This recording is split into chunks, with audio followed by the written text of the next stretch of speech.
દોસ્તો, ઇકોઝોન, મારે તો ઇકોઝોન વિશે ભાષણ નથી કરવું, મારે તો એક નારો આપવો છે. જે લાવ્યા અહીંયા ઇકો એને જીકમ જીકો અહીંયા જીકો એને.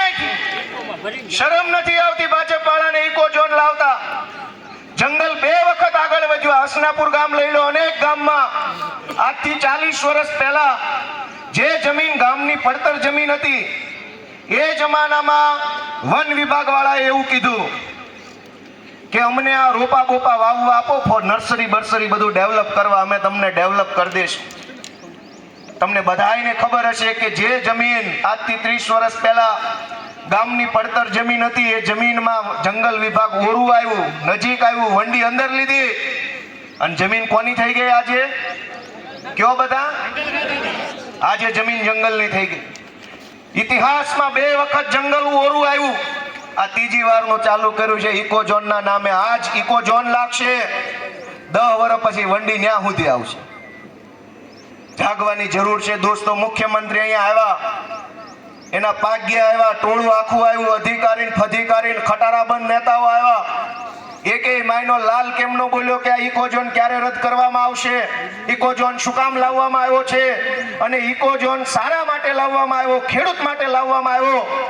તો ભાજપના ગુંડાઓની જમીનો આમ કેમ આમ હરપાકારે કાઢી લીધી છે? ભાજપના માણસોની જમીનો તારવી લીધી, ખેડૂતની જમીનો ઇકોઝોનમાં. દોસ્તો, ડબલ એન્જિન હોય કે 50 એન્જિન હોય, જો ખેડૂત માટે કાળજુ ફાડીને બોલે નહીં તો એવા એન્જિનનું કઈ કામ નથી. આપણે તો આપણો માણા હારો.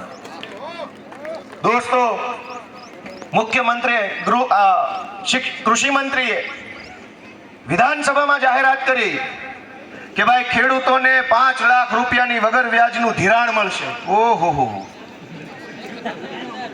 5 લાખ રૂપિયાનું વગર વ્યાજનું ધિરાણ મળશે. મને મારા ગામમાંથી, મારા ઈ પંથકમાંથી અનેક ખેડૂતોના ફોન આવ્યા કે કૃષિ મંત્રીએ તો વિધાનસભામાં ઊભા રહીને કીધું કે 5 લાખની વગર વ્યાજની લોન મળશે, ધિરાણ મળશે. આ મંડળી વાળા ના પાડે છે. મેં એને એટલું જ કીધું કે વિધાનસભાની અંદર ગાંડાનું ટોળું બેઠું છે, એ ગમે એવું બોલે અને તમે સાચું માની લો. ઈ ભૂલે મંત્રીની, ઈ તો બોલે. ગૃહમંત્રી કેવું બોલે છે, કાયદો કાયદાનું કામ કરશે, કોઈને બક્ષવામાં નહીં આવે, બધાને ભાજપમાં લઈ લેવામાં આવશે.